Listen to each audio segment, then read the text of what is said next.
Hey, it is Paul Jang, and today we're going to be talking about 5 mistakes I wish I knew not to do in regards to growing my land business part-time. And one of the big mistakes that I did in the beginning is not sending enough mail. And what I mean is the most consistent way you're going to get deals is to send out mail. And for every mailer that you send, there's going to be a certain percentage of people that return to reply back and will accept the offer that you give them.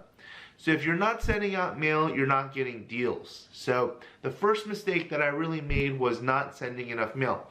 Mistake number 2 is not having enough variety in the land offerings that I had.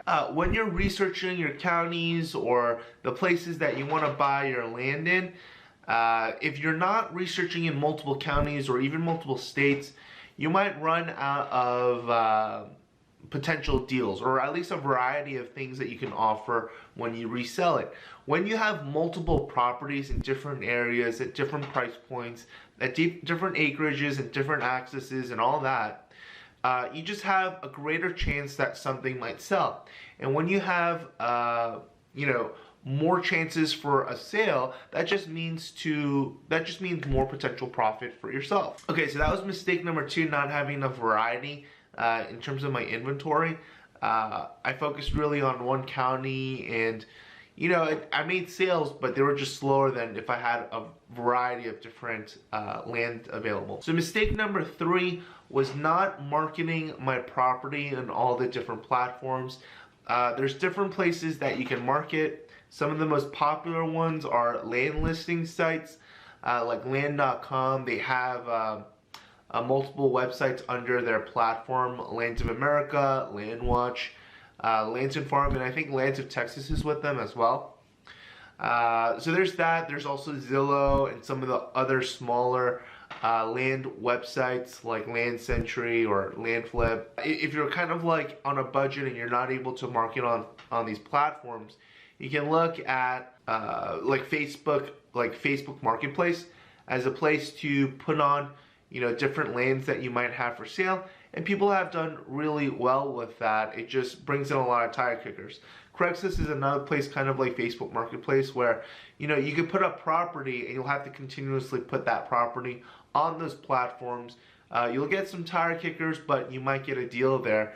Generally, when you're on those platforms, you will need to make the prices a little bit more competitive, or some financing term option that's beneficial for them to go with you. Otherwise, they would have just gone on the land listing site. Mistake number 4, and one that I really didn't focus on in the beginning in my land investing, business, was not building an email list. One of the most important things you can do for your land business is to start building an email list, right? And what it's going to allow you to do is whenever you have a certain deal, you can present it to your email list and get a potential sale right away. Especially if you focus on a specific state and you're getting a bunch of potential buyers in that area. You might be able to do a quick sale just right there, like almost like fully asking price, like full retail price, and just snap something really quick. The email service provider that I use at the time of this video is ConvertKit. There's other ones out there. I just preferred ConvertKit because email deliverability was really good, and they have different automations. So as soon as someone enters into a landing page, like squeeze page, like if you ever see like those, like give me your email and I'll give you something else, basically ConvertKit could send it right back out to you, and for the first 1,000 people it's free. So they won't have that automatic feature until you go to a paying plan, but even if it's like once a week you send out all your deals for that week to your email list, it can be a good way to get started if you don't have a large email list or if you're just starting. Mistake number 5 that I made was not working on building more funds. Part of that could be reinvesting your cash when you have a land deal, but it took a little bit longer than it really needed to start building up lines of credit, I was kind of familiar with it, but, wasn't really sure, what exactly it was. But basically, a line of credit just means that you're able to borrow from the bank, like cash. You're able to use that line of credit to basically purchase property. Whereas like a credit card, you swipe and that's kind of, you pay them back. Like with a line of credit, you're actually able to pull it out as cash. And cash is kind of what you need whenever you're purchasing these parcels of land. Another thing that's really popular that, I wish I took more advantage of is loans.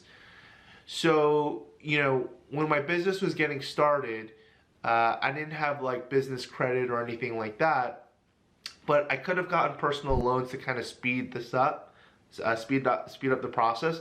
As long as the loan terms are at a place that you feel comfortable and you're able to kind of like reinvest it into more owner finance terms deals or cash deals, it makes sense. If the percentage is low enough, you'll be able to double or triple your whatever amount that you borrowed. So that's that. I haven't really leveraged this as much, but starting to leverage more private lenders and other land investors. I know for some people, this is the way that they've kind of gotten started because they didn't have good credit or they didn't have some of the other options available to them. We had family and friends that were willing to invest into us, mainly our family, whenever there was a good deal that came up and we didn't have the funds immediately available from our line of credit or something else.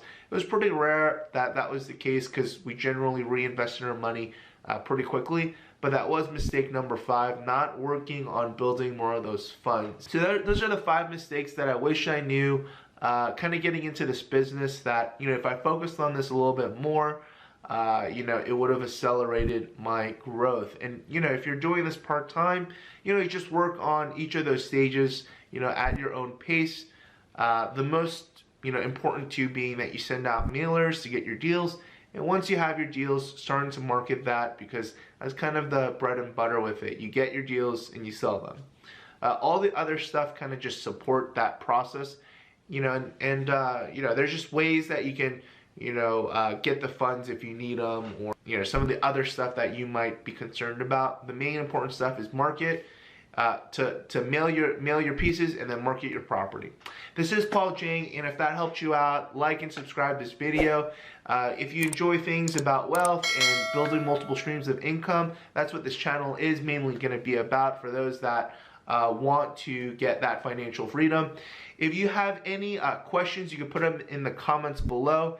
And if you have any videos that you want to see in the future, let me know, put it in the comments, and I will try getting you a video or responding to you. Take care, have a good one.